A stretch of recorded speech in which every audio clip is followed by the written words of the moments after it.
හොඳමයි අපේ ස්වාමීන් වහන්ස පංච නීවරණ හා උපක්ලේශයන් අප හඳුනාගත්තා. මේවායින් බැහැර වෙලා සමාධිමත් සිතක් ඇති කරගනු පිණිස වැඩිය යුතු භාවනාව පිළිබඳවයි මා මේ අවස්ථාවේදී ඔබ වහන්සේගෙන් පැහැදිලි කර ගැනීමට සූදානම් වන්නේ. ස්වාමීන් වහන්ස මෙහෙමයි නෝනා. දැන් අපි පංච නීවරණ හඳුනාගත්තා නම් අර උපක්ලේශ ධර්මයන්ගේ අනතුරු හඳුනාගත්තා නම් නිරතුරුව භාවනාවට වාඩි වෙද්දී ප්‍රසන්න ස්වභාවයකින් ප්‍රසන්න මනසකින් ප්‍රසන්න සිනහවකින් ප්‍රසන්න ශරීරයකින් වාඩි වෙන්න ඕනි කියන කාරණය හඳුනාගත්තා නම් හිතේ සමාධිමත්භාවය ප්‍රගුණ කිරීම සඳහා නොවන බුදුරජාණන් වහන්සේ දේශනා කරන ප්‍රධානම සූත්‍රයක් තමයි ආනාපාන සති සූත්‍රය. ඒතොර මේ ආනාපාන සති සූත්‍රය තුලින් අපි ඇති කරගන්නේ මේ රූපාවචර ධානය සහ අරූපාවචර ධානය. මේ ආනාපාන සති භාවනාවට අදාළව මේ රූපාවචර අරූපාවචර ධානයන් පිළිබඳ මේ දැක්ම නොවන බුදුරජාණන් වහන්සේ සම්මා සම්බුද්ධ රාජ්‍ය අවබෝධ කරගන්න පෙර ආතුව දඹදිව තිබ්බා. ඒතොර මේ ආලාර කාලාම උද්දකරාම පුත්‍රලා ළඟට අපේ බෝධිසත්වයෝ ගිහිල්ලා ඉගෙන ගන්න මේ ධර්මය තමයි. නමුත් මේ ධර්මයේ නිවන් මාර්ගයේ උදෙසා ගලප ගන්න දන්න කෙනෙක් එදා හිටියේ නැහැ. ඒගොල්ලෝ රූපාවචර අරූපාවචර ධානය සකස් කරගෙන මෙතන තමයි නිවන නැත්තම් නිරෝධය කියලා හිතුවේ. දුකෙන් නිවීම මෙතන කියලා තමයි හිතුවේ. නමුත් අපේ බෝධිසත්වයෝ මෙතෙන්ට ගිහිල්ලා දැක්කා මේක කවදාකවත් දුකෙන් මිදීමක් නෙමේ, මෙතන තියෙන වේදනාවේ ආස්වාදයක් කියලා. ඒ නිසා අවසානයේ අහනවා ආලාර කාලාම ගුරුවරයාගෙන් උද්දකරාම පුත්‍ර ගුරුයාගෙන් මීට වඩා දෙයක් ඔබ ළඟ නැද්ද කියලා. ඒගොල්ලෝ කියනවා මීට වඩා දෙයක් මගේ ළඟ නැහැ. ඊට පස්සේ තමයි බෝධිසත්වයෝ මේවා හැරදාලා යන්නේ. ඒ හැරදාලා ගිහිල්ලා සම්මා සම්බෝධිය අවබෝධ කළාට පස්සේ බුදුරජාණන් වහන්සේ මේ ආනාපාන සති මේ ධ්‍යාන භාවනාව නෝනා විදර්ශනාව නුවණ මතු කරන චතුරාර්ය සත්‍ය අවබෝධ කරගන්න ශක්තිය තියෙන දිශාවකට මේක අරන් ගිහිල්ලා අපිට පෙන්වන්නේ. ඒ වගේමයි ලෞතුරා බුදුරජාණන් වහන්සේ බෝධිසත්වය හැටියට අර ජයශ්‍රී මහා බෝධිමූලේ වාඩි වෙලා අර ලේ මස් සම් මැට නහර වියලේවා මන් සම්මා සම්බුද්ධ රාජ්‍ය අවබෝධයෙන් තොරව නැගිටින්නේ නැහැ කියලා අදිෂ්ඨානය ඇති කරගත්ත මොහොතේ බුදුරජාණන් වහන්සේ සමවදින්නෙත් ඔය ආනාපාන සති භාවනාවටමයි මුලින්ම. ඒ ආනාපාන සති භාවනාව තුළ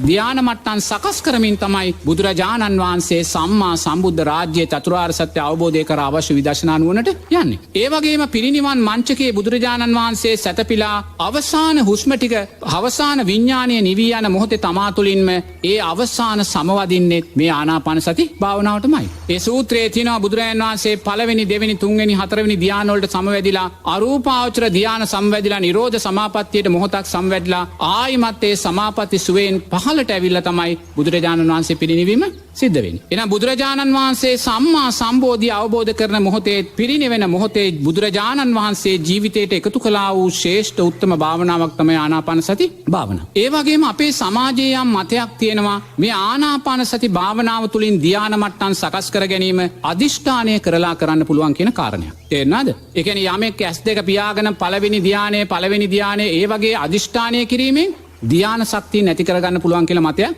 නමුත් ඒ මතය සූත්‍රගත ධර්මයට සම්පූර්ණයෙන්ම පටහැනි. එවැනි අදිෂ්ඨානයක් තුළින් ධ්‍යාන සකස් කරගන්නවා කියන කාරණයක් බුදුරජාණන් වහන්සේගේ ධර්මයේ කොතනකවත් සඳහන් වෙන්නේ නැහැ.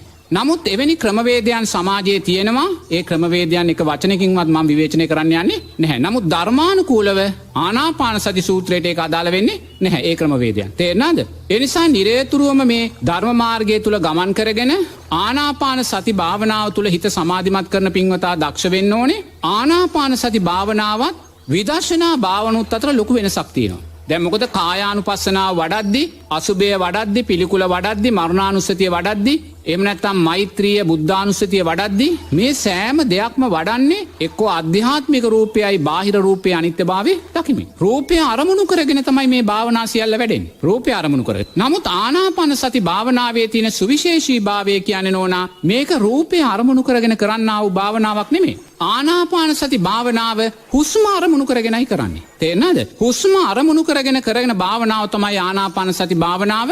අනිත් සියලුම භාවනාවන් නිරතුරුවම රූපය අරමුණු කරගෙන රූපය අසුරු කරගෙනයි කරන්නේ. එහෙනම් මේ ආනාපාන සති භාවනාවේ අපේ පූර්ණ අවධානය යොමු වෙන්න ඕනේ හුස්ම කියන කාරණේට. ඒ වගේම ආනාපාන සති භාවනාව වඩන්න ඉස්සෙල්ලා කොන්දේසි කීපයක් පනවන්න වෙනවා. පළවෙනි කොන්දේසිය තමයි ආනාපාන සති භාවනා කරන කෙනා හිතීම තහනම්. ඒක පළවෙනි කොන්දේසිය. හිතන්න බෑ. නුවණින් මෙනෙහි කරන්න බෑ. දැන් අනිත් භාවනාවන් වල අපි හිතනවා නුවණින් මෙනෙහි කරන රූපය මෙහෙමයි කියගෙන. නමුත් ආනාපාන සති භාවනාවේදී හිතීම තහනම්. ඒක පළවෙනි කොන්දේසිය. මොනම හේතුවකවත් හිතන්න බෑ හිතන මොහොතේම අපේ විතාර විතර්ක ශක්තිමත් වෙලා සමාධිය අපෙන් බැහැර වෙනවා. ඒ නිසා නිරේතුරුවම ආනාපාන සති භාවනාවේදී හිතීම තහනම් දැකීම පමණයි කර යුත්තේ. දැන් ඔබ කිය හිතන්නකෝ හිතීමයි දැකීමයි කියන්නේ ලොකු පරතරයක් ඈ. දකින්නවා කියන්නේ පස්සේ. දැක්කා. හිතනවා කියන්නේ පස්සේ දැන් තෘෂ්ණාවෙන් තෙත් කරලා. ඒ කියන්නේ විතර්ක සකස් කරගෙන. ඒතකොට දැක්කා හිතුවා කියන්නේ ලොකු පරතරයක් තියෙන තැන් දෙකක්. ඒ නිසා ආනාපාන සතියේදී හිතීම තහනම් දැකීම පමණයි. ගරු ස්වාමින් වහන්සේ ආනාපාන සතියේදී සිතීම තහනම් දැකීම පමණයි යනුවෙන් ඔබ වහන්සේ පැහැදිලි කළා. එසේ කොන්දේසියක් පනවා ගන්නේ ඇයි ස්වාමින් වහන්සේ? මනස එක්තරා අවස්ථාවකට ගන්න සකසා ගන්න තැන. දැන් සකසා ගන්නයි අපි මේ කොන්දේසිය දාන්නේ. මේ මම දාන කොන්දේසියනේ බුදුරජාණන් වහන්සේගේ. ඒතකොට මේ සිතීම තහනම් දෙවෙනි කාරණේ තමයි ආනාපාන සති භාවනාවෙන් අපි ධ්‍යාන මට්ටම් සකස් කරගෙන අපි ධ්‍යාන මට්ටම් වලින් බහින මොහොත දක්වා මම කුමන ධ්‍යානයේද ඉන්නේ කියන කාරණේ හිතීම තහනම්. දැන් මේක මේ ධ්‍යානෙ මේ මං ඉන්නේ මේ ධ්‍යාන ඒවා හිතන්න ගියොත් අනිවාර්යයෙන්ම Taman සමාධියෙන් පිරිහීමට පත් වෙනවා. ඒ නිසා දැන් කාරණා දෙකක් තියෙනවා. එක ආනාපාන සති භාවනාවේදී හිතීම තහනම් දැකීම පමණයි. දෙක මේ භාවනාවේදී කොතනද මම ඉන්නේ කුමන ධ්‍යානෙද මේ ධ්‍යානෙ මොකද්ද කියන කාරණේ හිතීම සම්පූර්ණයෙන්ම තහනම්. තේරෙනවද? මෙන්න මේ කාරණා දෙක මුලින්ම ඔබේ ජීවිතයට එකතු කරගන්න. දෙක එකතු කරගෙන මම දැන් ඔබට කිව්වා ආනාපාන සති භාවනාවට ඉඳ ගන්නවා නම් අනිවාර්යෙන්ම ඔබ කය ඍජුව තියෙන කෙලින් තියාගෙන ඉඳ ගන්න ඕනේ. දැන් බුද්ධානුස්සතිය මෛත්‍රිය වගේ භාවනාවක් නිදාගෙන උනත් වඩන්න පුළුවන්. නමුත් ආනාපාන සතියේදී කය ඍජුව තියෙන්න ඕනේ. පුටුවක ඉඳගත්ත උනත් ප්‍රශ්නයක් නැහැ. එරමිනිය ගොතාගත්ත උනත් ප්‍රශ්නයක් නැහැ. දැන් කය රිජුව වාඩි වෙලා දැන් එයා මොකද්ද මුලින්ම කරන්නේ? මොකද්ද කරන්නේ? මං ඉස්සෙල්ලා කිව්වා මොකද්ද කරන්නේ කියලා. මොකද්ද ඉස්සෙල්ලාම කරන්නේ? එයා වේගවත් ආශ්වාස ප්‍රාශ්වාසය 3-4ක් ගන්නවා. අරගෙන මේ ශරීරය ප්‍රබෝධමත් කරගන්නවා. ඒ ආශ්වාසයේ ප්‍රබෝධයෙන් මේ ශරීරෙම කුල්මත් කරගන්නවා. එහෙම කුල්මත් කරගෙන එයා සුන්දර ප්‍රසන්න සිනහාවක් මුණ ඇති කරගන්නවා. ඒ සිනහවෙන් මුළු ශරීරෙම මේ සිනහවෙන් කුල්මත් කරගන්නවා. එතනින් දැන් කුල්මත් කරගත්තා සිනහවෙන් සතුරුනා කියන්නේ මොකද්ද? එයා තුල ප්‍රීතිය පස්සද්ධිය. එයා දැන් සප්තබොජ්ජංගික ශ්‍රේණියෙන් මතු කරලා ගත්තා. ඒ මතු කරගන්න එයා තුල වීරිය තිබ්බා. වීරිය තිබ්බේයි ධර්මයට අදාළව එයා හිතපු නිසා. එයා ධර්මයට අදාළව හිතුවේ එයා තුල සතිය සිහිය තිබ්බා. දැන් එයා ප්‍රීතිමත් හිතක් සකස් කරගෙන අන්න දැන් කොන්දේසි දෙක නැවත මම මතක් කරනවා. පළවෙනි කොන්දේසිය මොකද්ද? සිතීම තහනම්. දෙක කුමන ධානතලයේ ඉන්නවාද කියලා හිතීම දැකීම තහනම්. තේරෙනවද? සිනහාවක් හිතේ ඇති කරගෙන ප්‍රබෝධමත් හිතක් ඇති කරගෙන ප්‍රසන්න සිරුරක් ඇති කරගෙන දැන් එයා මුලින්ම මේ ආස්වාසයට හිත යොමු කරනවා. බුදුරජාණන් වහන්සේ දේශනා කරනවා මුලින්ම මේ ආස්වාසයට හිත යොමු කරද්දී එයාගේ ආස්වාසයේ දිගභාවයෙන් තමයි පවතින්නේ. ඇයි දිගභාවයෙන් පවතින්නේ කුමක් නිසාද? අපේ මේ චංචල ඉරියව් නිසා නිරේතුරුවම මේ ගොරෝසු ඉරියව් නිසා ආස්වාසය දිගයි. එතකොට මේ ගොරෝසු ඉරියව් වලින් තමයි අපි මුලින්ම ආනාපාන සතියට වාඩි වෙන්නේ. හිත සමාධිමත් නැහැ. එතකොට මේ ගොරෝසු භාවය නිසා ඕනෑම කෙනෙක්ගේ ආස්වාසයේ ස්වභාවය දිගයි මේ මොහොතේ. එතකොට බුදුරජාණන් වහන්සේ දේශනා කරනවා දැන් ඔබට දැන් තියෙන එකම එක කාර්යයයි. දැන් එරමිනියා ගොතාගෙන ඔබ ආනාපාන සතියට අර ප්‍රසන්න මනසින් වාඩි වුණා. දැන් ඔබට තියෙන නෝනා හුස්ම දෙස බලා ඉඳීමයි. හුස්ම සිතීම නෙමෙයි. එතකොට දැන් මුලින්ම ඔබ දකින්නේ මොකද්ද? මේ ආස්වාසයේ දිගභාවය දකින්න. දැන් දිගයි කියලා හිතීම තහනම්. මම දැන් මුලින්ම කිව්වා හිතන්න බෑ කියලා. ඔබ දකින්නවා දැන්. ඔබේ ආශ්වාසයේ දිගභාවයේ පටන් මෙහෙම හුස්ම ගනිද්දී පටන් ගන්න හුස්ම රැල්ලේ ඉඳන් ඔබ සිහිය පවත්වාගෙන මෙහෙම නාසයෙන් ගිහිල්ලා ඔබ මේ සුලන් රැල්ල උදරයට ගිහිල්ලා උදරයෙන් ආයිමත් උඩට ඇවිල්ලා නාසයෙන් පිට වෙන තැන දක්වා සුලන් රැල්ලට ඔබේ හිත පිහිටනවා. දැන් ඔබ හිතුවද මොකුත්? හිතුවේ නෑ. මේ දිගයි ආශ්වාසයේ දිගයිද එහෙම හිතුවේ ගමන් විතර්ක සකස් වෙනවා තව. ඒ නිසා ඔබ දැන් සුලන් රැල්ලට හිත පිහිටනවා. මෙතනින් පටන් ගත්තනම් හුලන් රැල්ල මේ සුලන් රැල්ල ඔස්සේ ඔබ හිත අරන් ගිහිල්ලා ඔබ උදරයට හරහා ඒ සුලන් රැල්ල ගිහිල්ලා ආයිමත් උදරය හරහා නාසයෙන් පිට වෙන තැන දක්වා සිහිය පිහිටවගෙන ඉන්නවා සුලන් රැල්ලට. තේරෙනවද? හුස්ම රැල්ලට සිහිය පිහිටවගෙන ඉන්න. මෙහෙම හුස්ම රැල්ලට සිහිය පිහිටවගෙන ඉන්න මොහොතේ ඔබට ක්‍රමානුකූලව මේ ආශ්වාසයේ දිගභාවය සියුම් වෙනවා පේනවා. එතකොට ඒ සියුම් වෙන ස්වභාවය දකිමින් ඉන්නවා. දකිමින් ඒ සුලන් රැල්ලත් එක්කම හිත අරන් යන්න ඕනේ. බේස් දෙක පියාගෙන සුලන් රැල්ලත් එක්කම හිත අරගෙන යනවා. අරන් ගිහලා සුලන් රැල්ලත් එක්කම හිත එළියට දානවා. දාලා දැන් ඔන්න ඔබට පේනවා දැන් ආශ්වාසයේ කෙටිභාවය සකස් වෙනවා කියලා. ඔබ දැන් ආනාපාන සතියේ එක අදියරක් ඉවරුණා ඈ. මොකක්ද ඒ අදියර? ආශ්වාසයේ දිගභාවය. නමුත් දැන් හිතීම තහනම් ඈ. මම ඔබට මේ දැනගන්නයි කියන්නේ. හිතන්න යන්න එපා ඒ වෙලාවේ ඈ. දැන් ක්‍රමානුකූලව ආශ්වාසයේ කෙටි වෙනවා. දැන් ඔබ කෙටි ආශ්වාසය ඔබේ මේ නහයේ අගට දැනෙන්න පුළුවන් ඊට පොඩ්ඩක් පල්ලෙහාට දැනෙන්න පුළුවන් ඒ කෙටි ආශ්වාසය ඔස්සේ ඒ සුලන් රැල්ල ඔස්සේ හුස්ම ඔස්සේ ඔබේ හිත අරගෙන උදරයට යනවා ආයිමත් එළියට එනවා දැන් ඔබට තේරෙනවා ආශ්වාසයේ කෙටිභාවය සියුම් වුණා කියලා තේරෙනවද ආශ්වාසයේ කෙටිභාවයත් සියුම් වුණා කියලා දැන් ඔබට තේරෙනවා දැන් මොකද්ද උනේ ආශ්වාසයේ දිගභාවය සියුම් වුණා දැන් ඔබ ඒක දකිමින් හිටියා හිතුවේ නෑ ආශ්වාසයේ කෙටිභාවය සියුම් වුණා ඔබද හිතුවේ නෑ දකිමින් හිටියා තේරෙනවද දැන් මෙහෙම ආශ්වාසයේ කෙටිභාවය සියුම් වුණාට පස්සේ දැන් මෙන්න සියුම් හුස්ම රැල්ලක් දැන් උදරය හරහා ක්‍රියාත්මක වෙනවා ඔබට පේනවා සියුම් සුලන් රැල්ලක් ඔබේ සියුම් සුලන් රැල්ල දෙස දැන් හිත යොමාගෙන ඉන්නවා දකිනවා මොකද්ද මේ සුලන් රැල්ල තුල වෙන්නේ කියලා ස්වාමීන් වහන්සේ එවිට නාසයෙන් ගන්නා පිට කරන හුස්ම රැල්ල පිළිබඳව අවධානයෙන් අප ඉවත් වෙනවා නේද?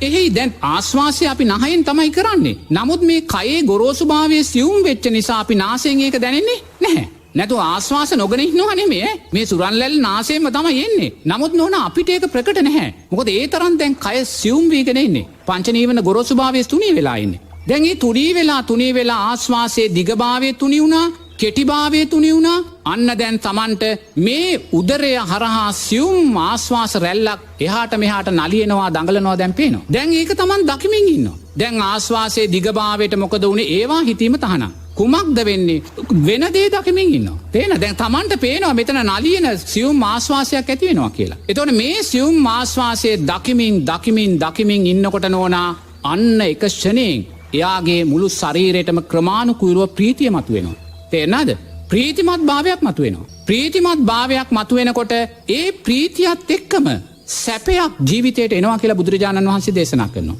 හොඳයි ස්වාමීන් වහන්සේ දැන් ඉන් අනතුරුව උදාවන අවස්ථාව පිළිබඳවත් අපට පැහැදිලි කර දෙන්න ඔබ වහන්සේ දැන් ඉස්සෙල්ලා දැන් යාගේ ආශ්වාසය හොඳටම සියුම් වුණා දැන් අර සියුම් ආශ්වාස රැල්ල ඒක හරි සියුම් ආශ්වාස රැල්ලක් ඒ සියුම් ආශ්වාස රැල්ල එනකොට නෝනා එයාට මේ කය නොදැනී ගිහිල්ලා තියෙන්නේ දැන් එයාට මේ ලේ මස් සම්මැටනහර නැහැ එයාට කය නොදැනී ගිහිල්ලා ඒ නොදැනී ගියා වූ කයේ අර සියුම් රැල්ල එයාට දැන් අරමුණු වෙනවා එයා ඒ සියුම් ආශ්වාසයේ දිස බලාගෙන ඉන්නවා බලාගෙන ඉඳි අන්න එයාගේ ප්‍රීතිය සකස් වෙනවා නමුත් දැන් ප්‍රීතිය සකස් වෙන්නේ මෙයාට කය අරමුණු වෙලා දැන් කය යාට නොදැනී ගිහිල්ලා තියෙන්නේ දැන් එයාගේ කය කියන්නේ නෝනා ප්‍රීතිය ඒ ප්‍රීතියත් එක්කම සැපයක් ජීවිතයට ඇති වෙනවා තේරෙනවද සැපයක් කියන ප්‍රබෝධයක් පස්සද්ධියක් දැන් එතකොට එයාට මොකද්ද දැන් මේ වෙලාවේ අරමුණු වෙන්නේ එයාට මේ සියුම් ආශ්වාසය අරමුණු වෙනවා දැන් මේ සියුම් ආශ්වාසය අරමුණු වෙන වෙලාවේ එයාට දැන් මේ සියුම් ආශ්වාසය දිහා බලන්නම අවශ්‍යතාවයක් නැහැ අවශ්‍ය නැහැ එයාට දැන් ප්‍රීතිය දිහා බැලුවට ප්‍රශ්නයක් නැහැ එයා දැන් ප්‍රීතිය දිහා බැලුවා කියලා මේ ආශ්වාසය කවදාකවත් දුර්වල වීමක් වෙන්නේ නැහැ ප්‍රශ්නයක් වෙන්නේ නැහැ මොකද ඒ වෙලාවේ එයා දන්නවා නෝනා මේ ආශ්වාස ප්‍රාශ්වාසයමයි ප්‍රීතියක් බවට පත් උනේ කියලා. ඒ එතෙන්ට ගියාට පස්සේ ඒක දකින්න දෙයක්. මේ ආශ්වාසයමයි සියුම් ආශ්වාස ප්‍රැල්ලමයි දැන් මේ ප්‍රීතියක් බවට පත් උනේ කියලා. දැන් එයාට මේ කය ප්‍රකට නැහැ. දැන් එයා කොතනද ඉන්නේ? සියුම් ආශ්වාස ප්‍රාශ්වාසය දකින්නවා. තේරෙනවද? අවශ්‍ය නම් දකින්න පුළුවන්. ප්‍රීතියත් සැපයක් තියෙනවා. දැන් කාරණා කීයක් තියෙනවද? සියුම් ආශ්වාස ප්‍රාශ්වාසයක් දැනෙනවා, ප්‍රීතියක් තියෙනවා, සැපයක්. අන්න දැන් මෙතනින් එක අදියරක් ඉවරයි. හොඳට මම මේ අදියර අවසානයේදී බෙදලා පෙන්නනවා. දැන් මෙතන පළවෙනි අදියර ඉවරයි. මොකද්ද පළවෙනි අදියරේ තුල යා තුල තිබ්බේ? ආශ්වාසයේ අර සියුම් සුන්දර ආශ්වාසයක් එතට දැනුණා. ඒ දැනෙන මොහොතේ නෝනා එයාට ප්‍රීතිය සහ පස්සද්ධිය ජීවිතය තුල තියෙනවා. දැන් මේ ප්‍රීතිය සකස් වෙන මොහොතේ එයා මොකද කරන්නේ? ආර සියුම් ආශ්වාස ප්‍රාශ්වාසය නැත්තම් අර හුස්ම කෙරේ තියෙන අවධානය බැහැර කරනවා. දැන් එයාට හුස්මෙන් ප්‍රශ්නයක් නැහැ. ඒක කිසිම කෙනෙක් බය වෙන්න අවශ්‍යතාවයක් නැහැ. එයා දැන් හුස්ම දිහා බලන්න ඕනේ නැහැ. මොකද එයා ඒ වෙනකොට දන්නවා නෝනා හුස්මමයි ප්‍රීතිය බවට පත් උනේ කියලා. හුස්ම නම් ප්‍රීතිය බවට පත් උනේ ප්‍රීතිය දකිද්දි හුස්මත් ආරක්ෂා වෙලා තියෙනවා. දෙකම බලක දකින්න ඕනේද? දකින්න අවශ්‍ය නැහැ. ගෞරවනීය ස්වාමීන් වහන්සේ දැන් ප්‍රීතිය දකිද්දි හුස්මත් එහි රැඳී තිබේ නම් කය පිළිබඳව පැහැදිලි කරන්න පුළුවන් කුමක්ද ස්වාමීන් වහන්සේ? කය කිසි දෙයක් පේන්නේ නැහැ. අපිට තර සියුම් සුරන් රැල්ල විතරයි දකින්නේ. ඒ සුරන් රැල්ලේදී නෝනා මේ කය බවට ප්‍රීතියයි සැපයයි පත් වෙලා. දැන් ප්‍රීතියයි සැපයයි තමයි රූපය කය බවට පත් වෙලා තියෙන්නේ. ඒ ප්‍රීතිය සැපය නැමැති කය තුල අන්න අර සීන් සුරන් රැල්ල ඕනනම් Tamanට දැන් දකින්න පුළුවන්. නමුත් දැන් Taman ඒක දකින්නේ නැහැ. දැන් හුස්මෙන් අවධානය අයින් කරන්න. දැන් හුස්මට ආයිමත් හොයන්න යන්න ඕනේ නැහැ. දැන් ඔබට තියෙන්නේ මොකද්ද? දැන් මම පළවෙනි අදියර ඉවර කළා ඈ. මොකද්ද පළවෙනි අදියර? සියුම් ආශ්වාස රැල්ලත් ප්‍රීතියත් සැපයත් කියන තැනින් පළ. දැන් ඔබ මොකද කරන්නේ මේ වෙලාවේ? අර සියුම් හුස්ම කෙරෙහි තියෙනා වූ හිත අයින් කරනවා. දැන් එයා මොකද කරන්නේ සියුම් මේ හුස්ම රැල්ල ගැන දකින්න අවස්ථාවක් නැහැ. එයා දැන් ඒක සම්පූර්ණයෙන්ම අමතක කරලා දැන් එයා ප්‍රීතිය ගැන දකිනවා. තේරෙනවද? දැන් එයාගේ කය ප්‍රීතිමත් භාවයට පත් වෙලා තියෙන්නේ. එයා ඒ ප්‍රීතිය මනසින් දකිමින් ඒ ප්‍රීතිය තව ශක්තිමත් කරගන්නවා. දැන් එයාට මේ හුලන් රැල්ල පිළිබඳ ප්‍රශ්නයක් නෑ, හුස්ම ගැන ප්‍රශ්නයක් නෑ. දැන් එයා හොඳටම දන්නවා හුස්මයි මේ ප්‍රීතිය බවට පත් වෙලා තියෙන්නේ කියලා. දැන් එයා මේ ප්‍රීතිය ගැන නිරතුරුව දකිමින් ඒ ප්‍රීතිය ආස්වාදයෙන් නෝනා මේ මුළු ශරීරෙම ප්‍රීතිමත් කරගන්නවා කියනවා. ඒක බුදුරජාණන් වහන්සේ උපමාවක් කියනවා. යමෙක් රෙද්දක් අරගෙන මේ වස්ත්‍රයක් අරගෙන වතුර බාල්දියක් ළඟට ගිහිල්ලා මේ වස්ත්‍රය අර වතුර බාල්දියේ ඔබ යම්සේ මුළු වස්ත්‍රයේම තෙත් කරනවාද ඒ වගේ එයා ප්‍රීතියෙන් මුළු ශරීරෙම තෙත් කරනවා කියනවා. ඒ වගේ යම් කෙනෙක් ජල තටාකයට ගිහිල්ලා ඒකට බැහැලා ඒකට ගිලිලා යම්සේ ගිලමින් මුළු ශරීරෙම වතුරෙන් තෙත් කරනවාද ඒ වගේ ප්‍රීතියෙන් එයා මුළු ශරීරෙම තෙත් කරනවා කියනවා. ඒක එයා වඩලා ගන්න ඕනේ නෝ. දකිමින් ගන්න ඕනේ. එයා දැන් ඔබ හිතන්නකෝ ඔබ දැන් මං කිව්වොත් එහෙම ඔබ හිනාවක් ඇති කරගෙන ඒ හිනාවෙන් ශරීරෙම කුල්මත් කරගන්න කියලා ඔබට ඒක පුළුවන් නේ. ලස්සන හිනාවක් ඇති කරන් ඒ සිනාවේ ආස්වාදයෙන් ඔබ කුල්මත් වෙන්න පුළුවන් නේද? ඒ වගේ අර කය සියුම් වෙලා තින්නේ, කය නොදැනී ගිහිල්ලා තින්නේ, හුස්ම රැල්ල නොදැනී ගිහිල්ලා තින්නේ. දැන් ඔබ දකින්නේ ප්‍රීතිය පමණයි. ඒ ප්‍රීතියෙන් මේ ශාරීරිය මහ නෝනා ආස්වාදයෙන් කුල්මත් කරගන්න කියනවා. ආස්වාදේ මෙතන ආනාපාන සතියේ තියෙන ආස්වාදයේ අනිත්‍යභාවය දකින්නේ ආස්වාදයෙන් මේක කුල්මත් කරගන්න කියනවා. ඒ කුල්මත් කරගනිමින් ඒ ප්‍රීතිය දකිමින් කැමැති තාක් ඔබට ඉන්න කියනවා. ඔබට කැමැති තාක් ඉන්න පුළුවන් පැය කාලද භාගෙද පැයද දෙකද කියන කාරණේ අදාළ නැහැ. ඔබට තියෙන ප්‍රීතිය දකිමින් ඒ ප්‍රීතිය විඳිමින් ඉන්න විතරයි. දැන් ඔබ ප්‍රීතිය දකිමින් ඉන්නවා. ඒ මොහොතේ නෝනා ඔබ දකිනවා ඒ සුන්දර විඳීම කියන කාරණය මේ ලෝකයේ කිසිම කාම සම්පත්තකින් විඳින්න බැරි සුන්දරත්වයක්. තේරෙනවද? එතකොට එයා මේ ප්‍රීතිය දකිමින් කැමැති තාක් හිටියාට පස්සේ දැන් ඔන්න එතනින් දැන් තව අදියරක් අයින් වෙනවා. එයා ප්‍රීතිය කැමැති තාක් වින්දට පස්සේ ප්‍රීතිය දැකීම අතහරිනවා. අයින් කරන මොහොතේම නෝනා එයා තුල දැන් තියෙන සැපය.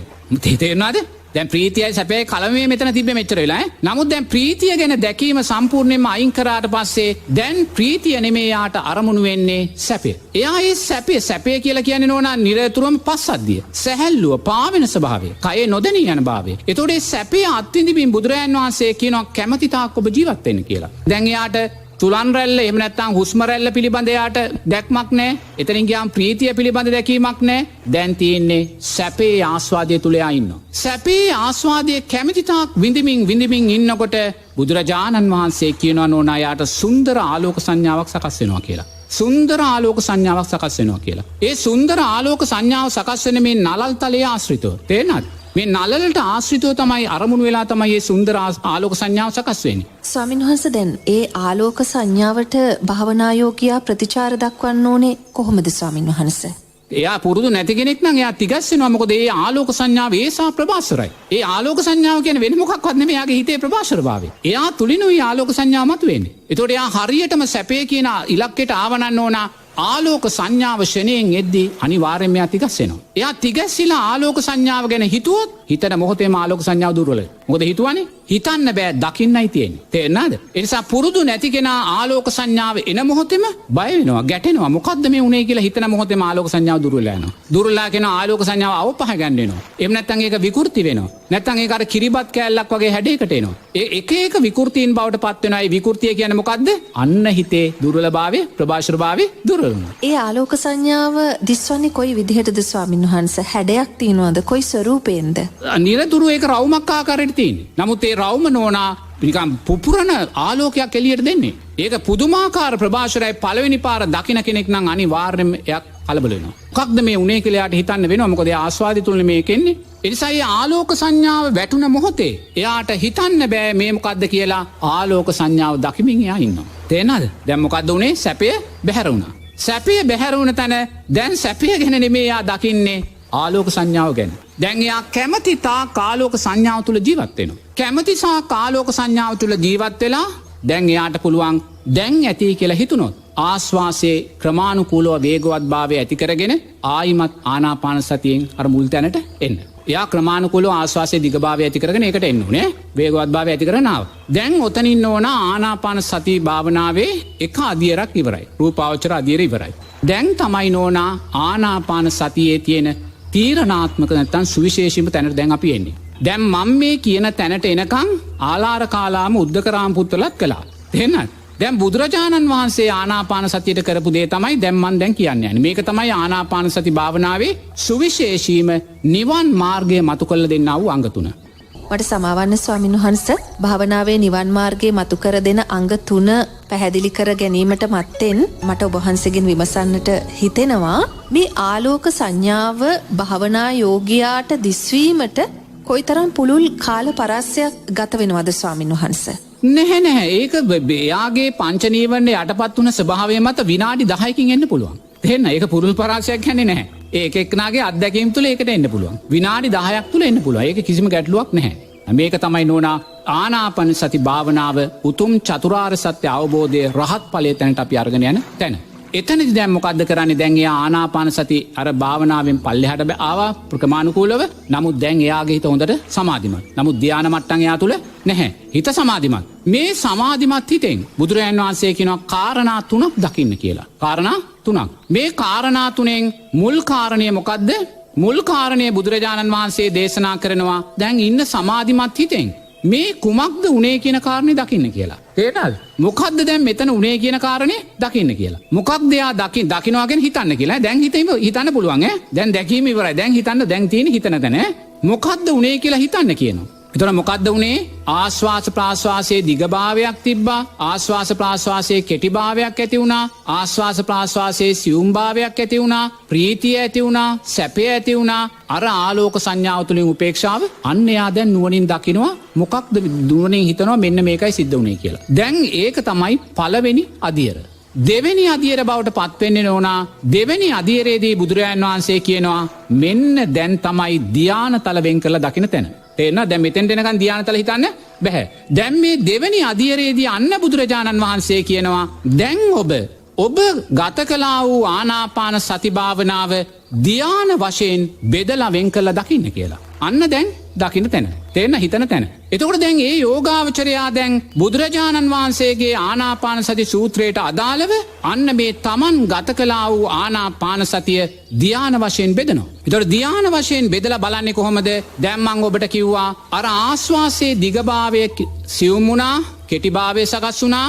කෙටිභාවය සකස් වෙලා දැන් ඔබට සියුම් ආශ්වාස සුරන් රැල්ලක් දකිනවා. තේරෙනද? ඒක මේ උදරයේ සියුම් නලියන ස්වභාවයේ තියෙනා වූ සියුම්පත් වුණ තැනක්. ඒ සියුම්භාවය දකිද්දී ඔබ තුල මොකද්ද තිබ්බේ? ප්‍රීතියක් තිබ්බා, සැපයක් තිබ්බා. දැන් ඔබට ඕන නම් ප්‍රීතිය ගැන මොහොතක් නතර කරලා මේ හුලන් රැල්ලට හිත යොමු කරන්න පුළුවන්. එතකොට දැන් එතන මොකද්ද තිබ්බේ? සියුම් සුරන් රැල්ලත් ඔබට අරමුණු වෙනවා. ප්‍රීතියක් තියෙනවා, සැපයක් තියෙනවා. අන්න නෝනා එතන තමයි පළවෙනි ධාන තලය. මොකද්ද පළවෙනි ධාන තලය?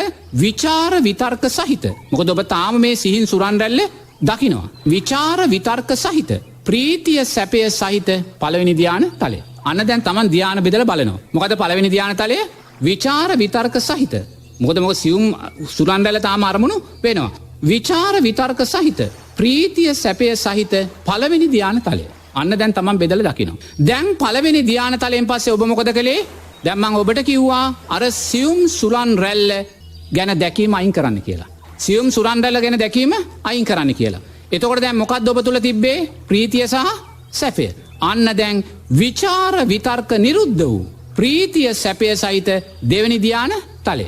තේරෙනවද? දැන් ආස්වාස සම්පූර්ණයෙන්ම අයින් කළා. හුස්ම රැල්ල අයින් කළා. අයින් කළා කොතෙන්ද ආවේ? ප්‍රීතිය සහ සැපයට. එතකොට විචාර විතර්ක රහිත ප්‍රීතිය සැපය සහිත අන්න දෙවෙනි ධාන තලය. එතකොට දැන් ඊළඟට මම මොකද්ද ඔබලාට කිව්වේ? දැන් එයාට හුස්ම රැල්ල අරමුණු වෙන්නෙත් නැහැ. ප්‍රීතියත් එයා අයින් කළා. එතකොට අන්න දැන් මොකද්ද උනේ? විචාර විතර්ක රහිත ප්‍රීතිය රහිත සැපය සහිත තුන්වෙනි ධාන තලය. හරිද? තුන්වෙනි ධාන තලය. මොකක්ද තුන්වෙනි ධාන තලය? විචාර විතර්ක රහිත නැති ප්‍රීතියක් නැති සැපය සුඛය සහිත තුන්වෙනි ධාන තලය. දැන් එතකොට දැන් යා සැපය තුල කැමැතිතාක් ආස්වාදයේ විඳලා ඊළඟට යාට මොකද උනේ? සුන්දර ආලෝක සංඥාව සකස් වුණා. සියල්ලම දැන් යාට අතහැරුණා. තේරෙනවද? දැන් මොනවද අතහැරුණේ? විචාර විතර්ක, ප්‍රීති, සැප නිරුද්ධ වූ උපේක්ෂාව සහිත හතරවෙනි ධාන තලය. ඒ තමයි අර ආලෝක සංඥාව. එහෙනම් දැන් එයා දැන් අන්න නෝනා බලනවා මෙන්න දැන් එයා ධ්‍යාන බෙදලා බැලුවා. බුදුරජාණන් වහන්සේ කියන එක බලන්න කියලා. ඒතකොට ඒක බලන්න අපි කලබල වෙන්න ඕනේ.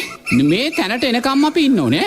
මේ තැනට එනකම් භාවනාවෙන් බැහැර වෙලා අර දෙවෙනි අදියරට එනකම් අපි ඉන්න ඕනේ. දැන් දෙවෙනි අදියරේදී අපි ධ්‍යානතල බෙලලා බැලුවට පස්සේ මෙන්න බුදුරජාණන් වහන්සේ තුන්වෙනි අදියර මේ ආනාපාන සතියේ සුවිශේෂී විදර්ශනාමය අවධියට අපි අරන් යනවා. ඒ සුවිශේෂී විදර්ශනාමය අවධියේදී අපි මොකද කරන්නේ? එයා දැන් මේ ආනාපාන සති භාවනාව සතර සටිපට්ඨානයන් මතු කරලා ගන්න භාවනාව බවට පත් කරනවා. දැන් මෙතන තමයි අපිව කෙලින්ම උතුම් රහත් ඵලයට මේ ආනාපාන සති භාවනාව අරගෙන යන්නේ. සෝවාන් ඵලයට රහත් ඵලයට.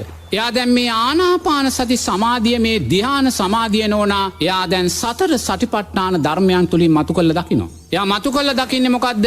එයා අර සමාධිමත් හිතෙන් දැස් දෙක පියා දැන් ධ්‍යාන මට්ටම් වල නෙමෙයි ඉන්නේ. ධ්‍යාන වලින් බහැලා. එයා අර සමාධිමත් හිතෙන් දැන් දකිනවා. මේ මොහොතේ නිරේතුරුව මෙයා දකිනවා මේ මොහොතේ මා තුල සකස් වුණා වූ මේ ප්‍රීතිය සැපය උපේක්ෂාව පළවෙනි දෙවෙනි තුන්වෙනි හතරවෙනි මේ සෑම ධ්‍යානතලයක්ම සකස් වුණේ කුමක් ඇසුරු කරගෙනද? රූපය ඇසුරු කරගෙන. මේ රූපය නිත්‍යද අනිත්‍යද? එයා රූපය අනිත්‍යයි කියලා දකින මොහොතේම මේ ධ්‍යානතල සකස් වුණා වූ මේ ප්‍රීතිය සැපය උපේක්ෂාව සකස් වුණා වූ මේ රූපය අනිත්‍යයි කියලා දකින වෙලාවෙම කායානු සතර සටිපට්ඨාන ධර්මයන්ට අදාළව කායනුපස්සනාවේ අනිත්‍යභාවය දකිනවා. අන්න කායනුපස්සනාව මතු කරගත්තා. ගෞරවනීය ස්වාමින් වහන්සේ රූපේ අනිත්‍යතාවය දකින්නේ කොයි ආකාරයෙන්ද ස්වාමින් වහන්සේ? මෙහෙමයි රූපයේ අනිත්‍යභාවය දකින්නවා කියන තැන්දිම නෝන අපි තුල එකපාරට චිත්‍රයක් එන්න ඕනේ. ඒ චිත්‍රය තුල මරණානුස්සතිය අසුභය පිළිකුල මේ සියල්ල මේ චිත්‍රය තුල තියෙනවා. ඒක පුරුදු වෙන්න ඕනේ. පුරුදු වෙන්නේ නැත්නම් ඒක හිමීට පුරුදු වෙන්න. තේරෙනවද? දැන් අනිත්‍යයි කියලා රූපය අනිත්‍යයි කියලා දකිද්දිම ඒ චිත්‍රයටම අර සියල්ල මේකට ගොනු වෙනවා. දැන් දස දිසාවේම සත්‍යෝ සුවපත් වේවා කිව්වහම උතුරු දිසාවේ දකුණු දිසා මෙහෙම කිය යන්න ඕනේ නැහැ. මුලින් කිය යන්න ඕනේ. නමුත් මේක කියලා පුහුණුනාට පස්සේ නෝනා දස දිසාවම කියද්දී අර චිත්‍රය එකපාරට ඇවිල්ලා. අර සස්ත්‍රීක දිව්‍යතල බ්‍රහ්මතල නිරය දක්වා දස දිසාවම ඇවිල්ලා. එතකොට ඔබට තියෙන සුවපත් වේවා කියන්න විතරයි. දැන් අර එතෙන්ට චිත්‍රය ඔබ ගන්න ඕනේ. එතකොට දැන් ඔබ දැන් මෙතනදී යන තුන්වෙනි අදිරේදී බලනවා මේ සමාධිය වැඩුණේ රූපය ඇසුරු කරගෙනයි මේ රූපය නිත්‍යද අනිත්‍යද අනිත්‍යයි කියන දකින වෙලාවේ ආනාපාන සති භාවනාව තුළින් ඔබ කායානුපස්සනාව මතු කරගත්තා වෙනවා. ඊළඟට ඔබ දකිනවා මේ භාවනාවට යොමු වෙච්ච මොහොතේ පටන් මම මේ හතරවෙනි ධ්‍යාන තලයේ ඇති කරගන්න මොහොත දක්වා මා තුල වැඩුණේ සැප වේදනාවක්ද දුක් වේදනාවක්ද උපේක්ෂා සාගත වේදනාවක්ද? සැප වේදනා සහ උපේක්ෂා සාගත වේදනා දෙකම මා තුල වැඩුණා. එතකොට මේ සැප වේදනා දුක් වේදනා නිත්‍යද අනිත්‍යද? අන්න අනිත්‍යයි කියලා දකින වෙලාවේ ඔබ සතර සටිපට්ඨාන ධර්මයන්ට අදාළව වේදනානුපස්සනාවේ අනිත්‍යභාවය දැක්කා. එහෙනම් බලන්න මේ කායානුපස්සනාව අපි තුල දැන් වැඩුණේ වේදනානුපස්සනාව අපි තුල වැඩුණේ සිතුවිලි ඇතුරෙන් පංච උපාදානස්කන්ධයක් ඇසුරෙන්මයි ඒ සිත අනිත්‍යයි කියලා දකින මොහොතේම අන්න චිත්තානුපස්සනාව වැඩුණා. දැන් මේවා සිතුවිලි හැටියට අපි දැන් දැක්කේ නේද? සකස් වෙන්න මේ සිතුවිලි නිත්‍යද අනිත්‍යද? දැන් ඔබ වේදනානුපස්සනාව අනිත්‍යයි කියලා දැක්ක සිත නිත්‍යද අනිත්‍යද? ඒ අනිත්‍යයි කියලා දකින වෙලාවේ අන්න චිත්තානුපස්සනාව දකිනවා සතර සතිපට්ඨාන ධර්මයෙන්. ඊට පස්සේ ඔබ දකිනවා මේ ආනාපාන සති භාවනාව වඩපු කාලයේ පුරාවට මා තුල සකස් වුණේ පංච නීවරණයක්ද සප්තබොජ්ජංගයක්ද? ඒ සප්තබොජ්ජංග නිත්‍යද අනිත්‍යද? අනිත්‍යයි කියලා දකින වෙලාවේ සතර සටිපට්ඨාන ධර්මයන්ට අදාළව ධම්මානුපස්සනාව ඔබ අන්න ආනාපාන සති තුලින් සතර සටිපට්ඨාන ධර්මයන් මතු කරලා ගත්තා. නිවන් මාර්ගය මතු කරලා ගත්තා. විදර්ශනා නුවණ මතු කරලා ගත්තා. රූපේ වේදනාවේ අනිත්‍යභාවය මතු කරලා ගත්තා. ඊළඟට ඔබ මොකද කරන්නේ? මේ ආනාපාන සති භාවනාව තුලින් ඕනා පංච උපාදානස්කන්ධයේ අනිත්‍යභාවය මතු කරලා දකිනවා. දැන් මුලින්ම ඔබ දැක්කේ සතර සටිපට්ඨාන ධර්මයන්ගේ අනිත්‍ය ස්වභාවය. දැන් ඔබ පංච උපාදානස්කන්ධයේ අනිත්‍යභාවය මතු කරලා දකිනවා. ඔබ පංච උපාදානස්කන්ධයේ අනිත්‍යභාවය මතු කරලා දකින්නේ කොහොමද? ඔබ දැස් දෙක පියාගෙන මොහොතක් දකිනවා මේ සමාධිමත් හිත සකස් වුණා වූ මේ ප්‍රීතිය පස්සද්ධිය සකස් වුණා වූ සැපය උපේක්ෂාව සකස් වුණා වූ මේ රූපය අනිත්‍යයි දකින මොහොතේම ඔබ වර්තමාන රූපස්කන්ධයේ අනිත්‍යභාවය පංච උපාදානස්කන්ධයට අදාළව වර්තමාන රූපස්කන්ධයේ අනිත්‍යභාවය දකිනවා. ඊළඟට ඔබ දකිනවා මේ ආනාපාන සති භාවනාව පුරාවට මා තුල වැඩුණා වූ සැප වේදනාවන් සහ උපේක්ෂා සාගත වේදනාවන් අනිත්‍යයි කියලා මොහොතක් දකින වෙලාවේ ඔබ පංච උපාදානස්කන්ධයට අදාළව වර්තමාන වේදනාස්කන්ධයේ අනිත්‍යභාවය දකිනවා. ඊළඟට ඔබ දකිනවා නිරේතුරුව මේ ආනාපාන සති භාවනාව තුළ කොච්චරනම් සංඥාවන් හඳුනා ගැනීමන් සකස් වෙන්නේ නැද්ද?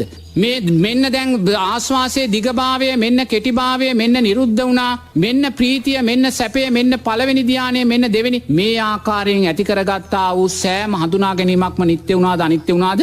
අන්න අනිත්‍යයි කියලා දකින මොහොතේ වර්තමාන සංඥා ස්කන්ධයේ අනිත්‍යභාවය දකිනවා. මේ මොහොතේ ආනාපාන සති භාවනාව තුළින් ඔබ තුළ වැඩුණා වූ මේ කුසල් සංස්කාරයන් නිත්‍යද අනිත්‍යද?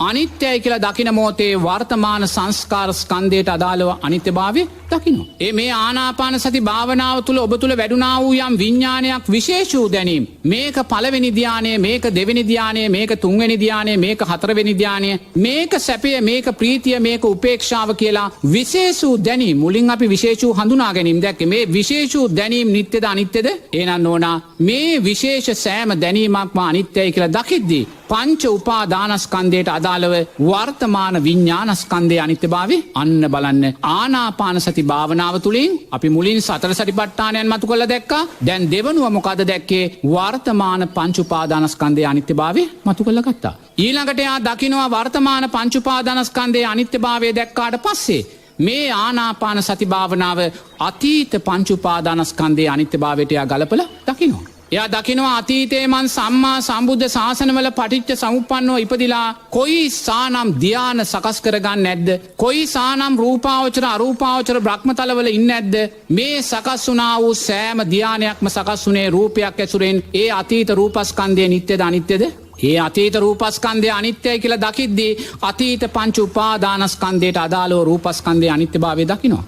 එයා දකිනවා අතීතයේ මං ආනාපාන සතිය මේ ධ්‍යාන පුහුණු කරලා කොච්චර සැප වේදනාවන් උපේක්ෂා සාගත වේදනාවන් විඳින්නේ නැද්ද? මං රූපාවචර බ්‍රහ්මතලවල අරූපාවචර දක්පදක්වල කල්ප ගණන් එරමිනියා ගොතාගෙන මේ උපේක්ෂාවේ වේදන විඳීම විඳින්නේ නැති ඒ සෑම විඳීමක්ම අනිත්‍ය වුණා කියද්දී අතීත පංච උපාදානස්කන්ධයට අදාළව වේදනාස්කන්ධයේ අනිත්‍යභාවය දකිනවා. එයා දකිනවා අතීතයේ මං කොච්චරනම් මේ ධ්‍යාන මට්ටම් සකස් කරගෙන කොයිසා හඳුනා ගැනීම ඇති කරගන්නේ නැද්ද? මෙන්න මේක පළවෙනි, දෙවෙනි, තුන්වෙනි, හතරවෙනි ධ්‍යාන කියලා හඳුනාගත්තා. මේක රූපාවචර අරූපාවචර බ්‍රහ්මතල කියලා හඳුනාගත්තා. මෙන්න මං එර්දියෙන් ගමන් කරනවා කියලා හඳුනාගත්තා. මේ සෑම හඳුනා ගැනීමක්ම නිට්ටයද අනිත්‍යද?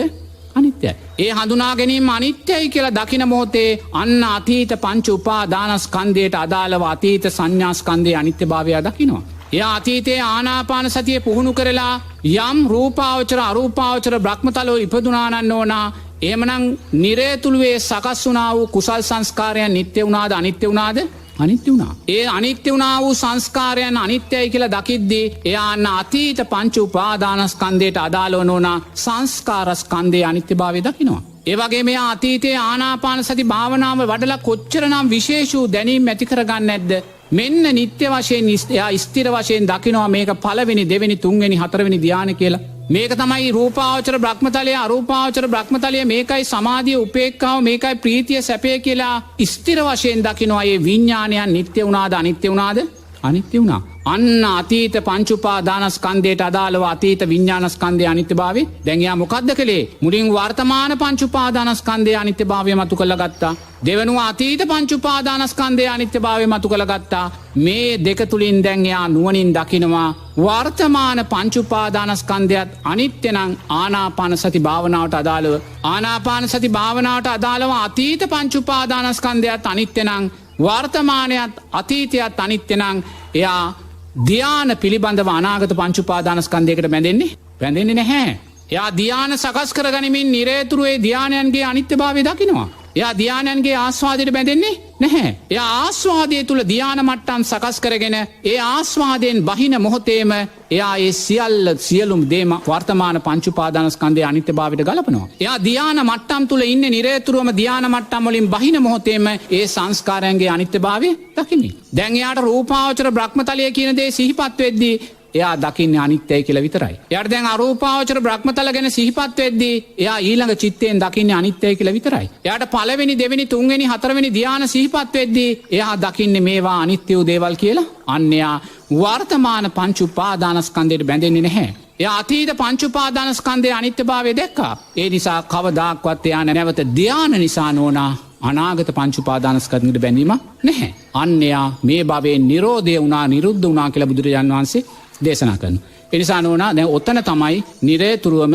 ආනාපාන සති භාවනාව තුළින් අපි උතුම් රහත් ඵලය සාක්ෂාත් කරගන්න තැන. ඒතර මම දැන් ආනාපාන සති භාවනාව මේ ආකාරයෙන් දේශනා කළත් මගේ භික්ෂු ජීවිතේ මං අඩුවෙන්ම ජීවිතයට එකතු කරගත්ත භාවනාවක් තමයි ආනාපාන සති භාවනාව. මොකද අඩුවෙන්ම ජීවිතයට එකතු කරගත්තා කියන්නේ මොකද මගේ ඉලක්කය උනේ රූපය.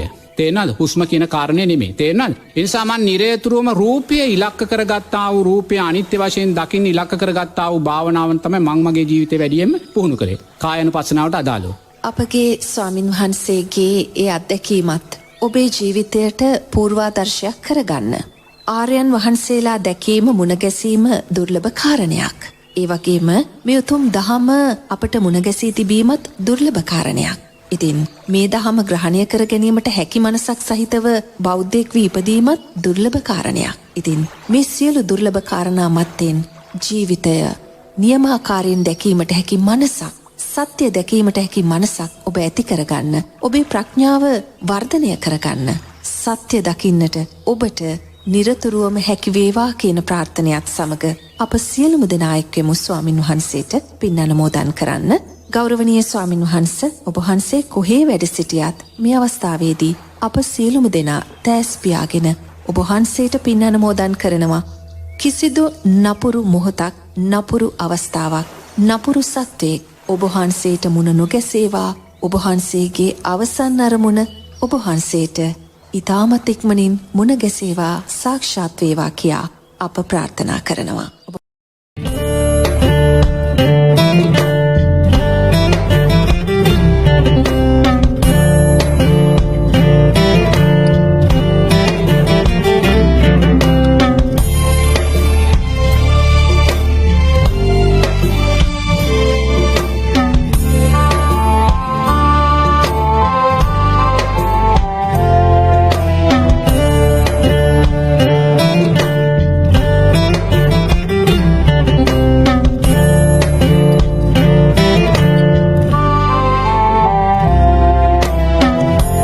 සසර කතරේ ගිලී දෙවෙනා ලෝ සතන් සනහා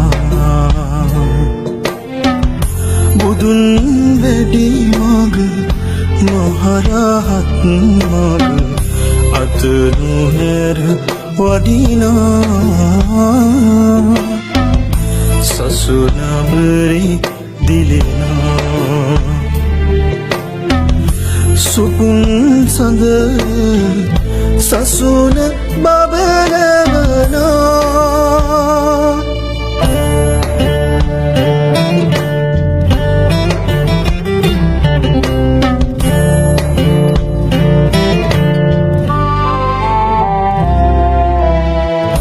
ගෝර සසරේ දුක නසන්ත භවයේ දුක කියනා කුසල් ගමනේ අසිරිමත් දෙව් අසිරි පහදවනා සදා දුක් ගිනි නසන නිවනේ රන් දුරටු අරිනා නුඹය අප දුටු උදුපුතුන් හිමි කෙලෙස් දම් බිඳිනා ඈත හිමයක නිසල අරණක පවුන්දම් වඩනා ඔබේ බණ පද නිවයි අප හද දම් සිසිල තවරා සදා දුක් දිනි නසන නිවනේ රන් දුරටු අරිනා අරිය ඥාන සමිදේ වදිමි